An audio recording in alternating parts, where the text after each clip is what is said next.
Vacancy পূরণ করতে হবে, আমাদের এটাই মেন দাবি। শুনুন, ইংরেজ শাসনের যেরকম তার পরিণতি খারাপ হয়েছিল, তাকে যেতে হয়েছিল দেশ ছেড়ে, আজকে কিন্তু ইংরেজদেরকেও তো যেতে হবে এখানে কিন্তু একদম।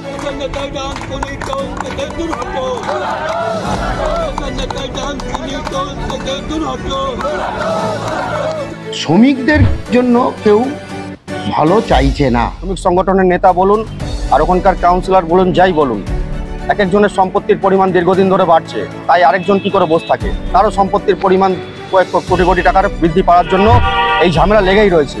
যাতে নতুন কমিটি করে এটাকে সুন্দরভাবে সাজিয়ে যাতে কোনো অসুবিধা না হয়, যাতে অরাজকতা না হয়, সেটা আপনারা দেখুন। আমি চাইবো ওখানে শান্তি ফিরে আসুক। ডানকুনি টোল প্লাজায় নিয়োগ এবং টোল প্লাজাতে দুর্নীতির অভিযোগ তুলে কিন্তু সরগরম হয়েছিল ডানকুনি টোল প্লাজা, এবং এখনও আমরা এই ডানকুনি টোল প্লাজা দেখতে পাচ্ছি যে অবস্থান বিক্ষোভ, তার পাল্টা কিন্তু আবার যারা শ্রমিক সংগঠনের রয়েছে তারা আবার পাল্টা বিভিন্ন জায়গায় পোস্টারিং করেছেন। সেখানে যেমনটা তাদের অভিযোগ যে চেয়ারপারসন, আপনারা জানেন যেদিন অবস্থান বিক্ষোভ হয় সেখানে ডানকুনি পুরসভার চেয়ারপারসন এসেছিলেন, কাউন্সিলর হাসান মণ্ডল ছিলেন, তাদের সামনেই নাকি শ্রমিক নেতাকে নিগ্রহ করা হয়েছে। কেন সেই নিগ্রহ করা হলো সেই প্রশ্ন তুলেই পোস্টার। পাশাপাশি এই যে টোল প্লাজা, সেখানে যেভাবে শান্তিপূর্ণভাবে কাজ চলছে, সেই শান্তিকে বিঘ্ন ঘটানোর জন্য, অরাজকতা সৃষ্টি করার জন্য কিছু লোক আছে, তাদেরকে এখানে রুখে দেওয়া হবে, সেই সমস্ত পোস্টার কিন্তু বিভিন্ন জায়গাতেই দেওয়া রয়েছে। এবং পাশাপাশি আমরা দেখতে পাচ্ছি যেখানে অবস্থান বিক্ষোভ হয়েছিল সেখানে আবার নতুন করে কিন্তু টোল কর্মী যারা রয়েছে তারা অবস্থান বিক্ষোভে বসেছে যে এখানে কোনো রকমভাবেই অশান্তি করা যাবে না। এবং আপনারা জানেন যে এই মূল যে বিষয়, এই যে ডানকুনি টোল প্লাজা সেখানে যে দীর্ঘদিন ধরে নিয়োগ হচ্ছে না, সেই নিয়োগ করতে হবে, সেই দাবিতেই স্থানীয় কাউন্সিলর হাসান মণ্ডলের নেতৃত্বে স্থানীয় মানুষজন তারা বিক্ষোভ অবস্থান দেখিয়েছিল। এবং তারপর কিন্তু পুলিশের আশ্বাসে বেশ কিছুদিন পর আলোচনা করে বিষয়টা মেটানোর যে আশ্বাস, সেই আশ্বাস দেওয়ার পরে অবস্থান বিক্ষোভ উঠে গেছিল, কিন্তু তারপর থেকে পাল্টা অবস্থান বিক্ষোভে রয়েছে যারা রয়েছে শ্রমিক সংগঠনের তারা। এই ডানকুনিতে দেখছেন কয়েকদিন ধরেই তৃণমূলের শ্রমিক সংগঠনের বিরুদ্ধে নিয়োগের দাবিতে, দুর্নীতির দাবিতে তৃণমূলের কাউন্সিলর তারা বিক্ষোভ দেখাচ্ছে। কিভাবে দেখছেন আপনারা বিষয়টা? না, ওখানে যা ঘটনা ঘটছে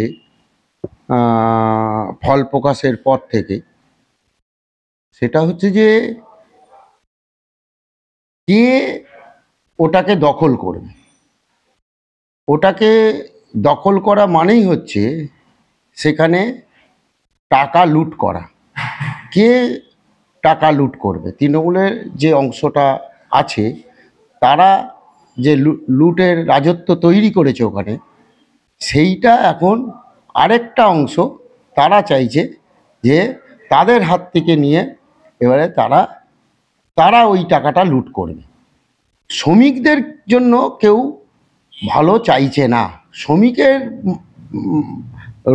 মাইনে বাড়ুক, শ্রমিকের রোজ বাড়ুক, শ্রমিকের বেতন বৃদ্ধি হোক, এটা তারা চাইছে না। শ্রমিকের স্বার্থ দেখছে না, তারা নিজেদের স্বার্থ, নিজেরা কি করে টাকা লুট করবে, নিজেরা কি করে কোটিপতি হবে, সেইটাই নিয়েই হচ্ছে ওখানে মূল দ্বন্দ্ব। শ্রমিকের স্বার্থ কেউ দেখছে না ওখানে। হবে কি করে? এ তো সবটাই বোঝাপড়া, ওই কর্তৃপক্ষের সঙ্গে সবটাই বোঝাপড়া। নিয়োগ করলে তাদেরকে মাইনের ব্যাপার আছে, বেতনের ব্যাপার আছে তাদের, সুতরাং নিয়োগ যত না হবে তত ভালো। একটা বোঝাপড়ার মধ্যে দিয়ে লুটের রাজত্ব ওখানে তৈরি হয়েছে। শ্রমিকরা মরছে ওখানে, শ্রমিকরা শেষ হয়ে যায়। দেখুন, এটা তো আজকের ঘটনা নয়, দীর্ঘদিনের ঘটনা। ডানকুনি টোল ট্যাক্সে একটা প্রচুর টাকার লেনদেন হয়, আর তার কাটমানির ভাগ তৃণমূলের প্রত্যেকটা নেতার পকেটে যায়। আর এই যে ঘটনা, শ্রমিক সংগঠনের নেতা বলুন আর ওখানকার কাউন্সিলর বলুন, যাই বলুন, এক একজনের সম্পত্তির পরিমাণ দীর্ঘদিন ধরে বাড়ছে, তাই আরেকজন কি করে বসে থাকে? তারও সম্পত্তির পরিমাণ কয়েক কোটি কোটি টাকার বৃদ্ধি পাওয়ার জন্য এই ঝামেলা লেগেই রয়েছে। আর মধ্যখান থেকে ডানকুনির বেকার যুবকরা যারা রয়েছে তারা এই কর্ম থেকে বঞ্চিত রয়েছে। আমরা চাই ডানকুনির বেকার যুবকরা এইখানে চাকরি পাক, বাইরে থেকে লোক না নিয়ে এসে, তাদের থেকে টাকা পয়সা না নিয়ে এই চাকরি দেওয়া হোক, এবং তারা যেন কর্মক্ষেত্রে উন্নতি করতে পারে। কারণ এই টোল ট্যাক্স সেন্ট্রাল গভর্নমেন্টের একটা প্রজেক্ট, এই প্রজেক্টের মধ্যে এই রাজ্য সরকারের বিভিন্ন নেতা মন্ত্রী ঢুকে গিয়ে যে কাটমানির একটা ভাগ বটোয়ারা চলছে, এটা দীর্ঘদিন ধরেই চলছে এবং ডানকুনির মানুষ সবাই জানে। সুতরাং এগুলো অবিলম্বে বন্ধ করতে হবে। আর না হলে দেখুন এই মুহূর্তে তৃণমূলের শ্রমিক সংগঠন আর তৃণমূলের কাউন্সিলরদের মধ্যে ঝামেলা হচ্ছে। এর মাঝখানে ভারতীয় জনতা পার্টিকে ঢুকতে হবে এবং ওই সংগঠনের মধ্যে গিয়ে প্রত্যেককে যাতে সুষ্ঠুভাবে চাকরি পায়, ডানকুনির ছেলেরা চাকরি পায়, তার ব্যবস্থা আমাদের করতে হবে।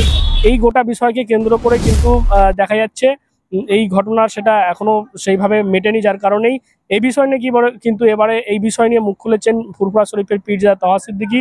তার বক্তব্য যে হাসান মণ্ডল এবং নিসার আলী মল্লিক তাদেরকে ঝগড়ার মধ্যে রেখে বা তাদের মধ্যে একটা গন্ডগোল পাকিয়ে মাঝখান থেকে কয়েকজন কিন্তু ফায়দা লুটতে চাইছে এবং যেহেতু ডানকুনি টোল প্লাজা ডানকুনিতে অবস্থিত, তাই স্থানীয় মানুষজনই কাজ পাক, এটাও কিন্তু চান পীরজাদা। টোলে একটা দীর্ঘদিন ধরে নিয়োগের দুর্নীতি বা এরকম কিছু একটা বিষয় নিয়ে এটাকে কিভাবে দেখছেন আপনি? দেখেন, ডানকুনিতে যে টোল ট্যাক্সের ব্যাপারটা আমি বহুদিন থেকে ফলো করছি, কিন্তু এই করে করে আমি অনেক জিনিস ওয়াচ করেছি, কিন্তু হালে যেটা দেখছি এখানে ওখানে ধর্নায় বসছে। এর আগে ধর্নায় বসেছিল, কি নাম যে বলে গেলাম, হাসান মণ্ডল। কিন্তু হাসান মণ্ডলের যে দাবি, হাসান মণ্ডল সাহেবের দাবি হচ্ছে এই আমার এলাকার ছেলেরা কেন চাকরি পাবে না, কিন্তু মধ্যখানে এদের মধ্যে ঢুকে আছে কয়েকটা ব্যক্তি। এই কালকে শুনলাম একজন কাজ করছিল, সে একটু সত্য কথা বলেছে বলে তাকে ইউনিয়ন থেকে বাদ দেওয়া হয়েছে, তাকে কাজ করতে দেওয়া হয়নি। এটা তো অন্যায়। তা আমি এই বিষয় নিয়ে আমি কল্যাণদার সঙ্গে কথা বলবো। এটা খুব বাজে জিনিস। আমার ফুরফুরা শরীফের একটা কাজ হচ্ছে, সে ফুরফুরা ছেলেরা চাকরি পাবে না, এ সেই বর্ধমানের ছেলে আসবে, মুর্শিদাবাদের ছেলে আসবে, কেন আসবে, কিসের জন্য আসবে? ফুরফুরা ছেলেদের আক্ষেপ থাকতে পারে তো, ডানকুনির ছেলেদের আক্ষেপ থাকতে পারে তো। আর আমি ক্ষমতা থাকবো, আমার শালা চাকরি পাবে, আমার বুনাই চাকরি পাবে, আমার জামাইবাবু চাকরি পাবে, আমার চাচতো ভাই চাকরি পাবে, এটা কি করে হয়?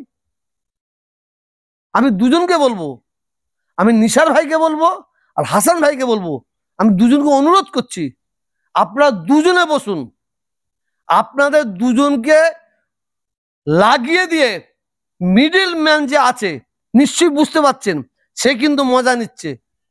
যারা টোলসের দায়িত্ব যারা আছেন, আমি তাদের ঘরে বলবো আপনারা এদের উভয়কে নিয়ে বসুন, বসার পরে যাতে নতুন কমিটি করে এটাকে সুন্দরভাবে সাজিয়ে যাতে কোনো অসুবিধা না হয়, যাতে অরাজকতা না হয়, সেটা আপনারা দেখুন।